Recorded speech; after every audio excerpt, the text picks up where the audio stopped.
Welcome back. Over the last 2 weeks, the most exciting piece of news was President Obama visiting Hiroshima. He made a major policy speech there. Michael, this was something that you followed closely. You had reporters plugged into you, wanting to hear your analysis. And I unfortunately was not able to give much because I really didn't know what he was going to say. But when he finally spoke in Hiroshima, it was a deeply moving speech. And of course, he has the theatrical skills to pull off almost anything. Mm-hmm. He could read the telephone book and get people excited about that. But he came with content and he came with a message. And he, of course, had the purely fantastic visuals of the American president's big limousine driving up to the museum of the nuclear holocaust that happened there, going through the exhibits and then appearing right there before the cenotaph in the central area. And then, after it was over, greeting and in some cases hugging the victims of the atomic bombing of August 6th, 1945. Great visuals, a great setting, and let's face it, Mr. Abe standing next to him looked very small. Yes. There's a height difference, yes, but there was such a difference in presence. Mm-hmm. But then when you look at the content, maybe it wasn't such a great speech, I thought. Yeah, I thought also that the Prime Minister was we watched this pretty carefully, so maybe we're a little bit more critical than the normal person, but I thought he was really trying hard to glom on to this fantastic opportunity. So he was close by. In a lot of picture frames, you see that just his shoulder, not even his face, is in the frame. But I thought the president's speech was just astounding. It will be a speech that will go down in history as one of the great speeches. You probably don't feel that way, but I thought, it went on for a long time, I think about 17 minutes. He said an awful lot that needed to be said. I don't know. I just got lost in it because for me, I used to live in Hiroshima, for me, the issue is not whether we should learn from what has happened here, which was the message that President Obama delivered. From a person who lived in Hiroshima, from the perspective of the people of Hiroshima, the question is, did you learn? Mm-hmm. Did this change you? Did this make a difference, this sacrifice of all these people? And I did not hear that. Of course, there was this issue about apology. Right. Apology in the speech, whether it would be apologizing. And President Obama, of course, had to hew to a very fine line and not condemn the existence of nuclear weapons, and yet at the same time say that we don't need them anymore. Right. It was a very fine line, and he did manage to skate it. But for those of us who were hoping for something on the order of the sacrifice of the people and their lives was not meaningless, was actually extremely significant in the history of the world, extremely tragic, but it changed the world forever. Can you imagine being his speechwriter, to have an opportunity like this and to have an orator of his capability? I mean, what a daunting task that must be. It must have been quite daunting, and I think too many people got involved with it. It went on too long, and it brought up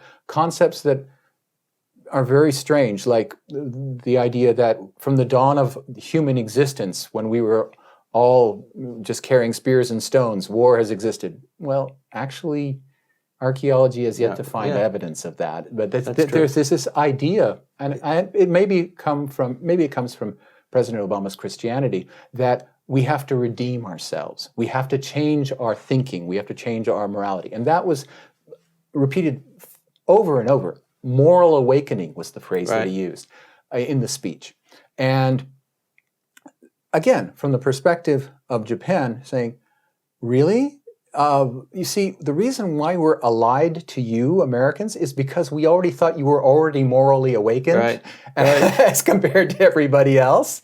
And we stay allied to you because you're the nicest person. You played rough, you play tough, but you're still a lot better than those other folks. Yeah. This idea that we have to wake up morally, that's a bit of a downer, actually. Well, I think the fact of the matter is, history will show that Japan was able to achieve this miracle in economic growth because it benefited from not only the protections offered by the United States, but magnanimity of the United States, the generosity of the United States, and the wonderful liberal reforms that the United States, through its management in the occupation, was able to enracinate into this country, so much so that the Constitution has never been changed. Right.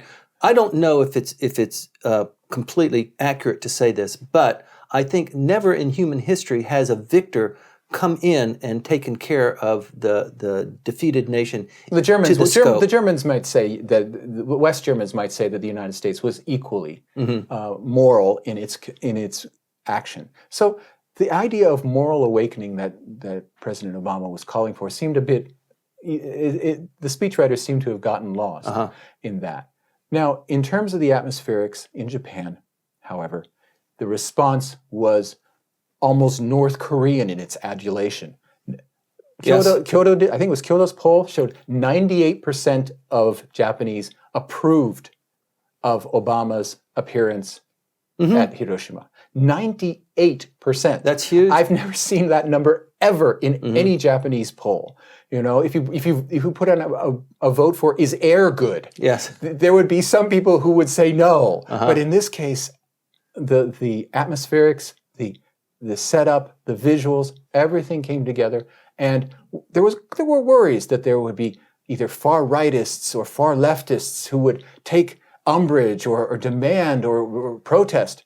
Well, they didn't show up, and those few persons who did make noise, they looked really stupid. Well, I mean, the police presence was just daunting. Well, the police presence was there, but the popular response, as measured by public opinion polls, was astoundingly high, much higher than anyone imagined. They thought there would be some kind of simmering resentment, that there would be some kind of sense you should apologize. And if you are attacked, as I am all the time on Twitter, I deserve it, by right-wingers, there's a seething mass of resentment out there that was waiting to get Mr. Obama. Well, it went away. He wanted to talk about two things. One was nuclear deterrence and apology. He wasn't going to say apology. We predicted that the apology wouldn't be a part of that too.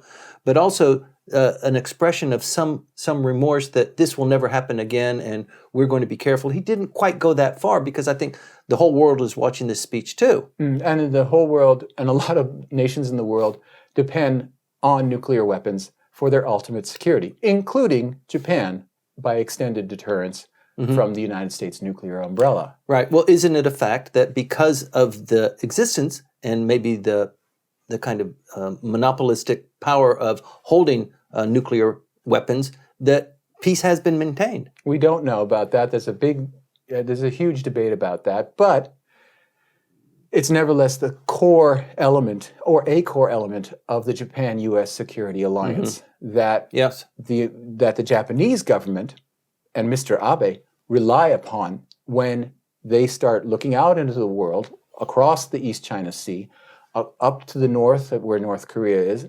They say, well, whatever happens, those folks' ultimate decisions about use or non-use of nuclear weapons are deterred by the fact that our big brother has the biggest arsenal and the most lethal arsenal of those weapons around. And it's that ambiguity that both Mr. Abe and Mr. Obama managed to elide over in this speech. And Mr. Abe made remarks after Obama that they were both able to get through that, which is, you have to give both of them credit for getting through that glaring inconsistency in the visit. And the inconsistency was physically manifested by the fact that when Obama gets out of his vehicle, there is a U.S. Marine, I think, who has the briefcase with the nuclear launch codes, who is within shouting distance from him at all times. So that the nuclear football, and the right-wing magazines this week have that as one of their major interesting stories. Dynamic, the isn't it? nuclear football is in Hiroshima. That really astonishing irony. And they managed to get through that, and the public response, both in terms of Mr. Obama's speech, but also support for the cabinet, has been astounding. I kind of picture you sometimes like at the beginning of the movie The Matrix, plugged in to Obama's speech as well as being plugged into a Skype call to get your analysis immediately afterwards. Which is exactly what happened. Right. I was actually doing this. A lot of people were doing live analysis of it, and I was doing a Skype call on it. The thing is that nothing is allowed to be standing. You talked about the historic issue. Yes, a historic speech, and they'll read it and they'll analyze it. People in poli-sci classes will teach about it, but it's all part of a global discussion that's going on, and it's going on live.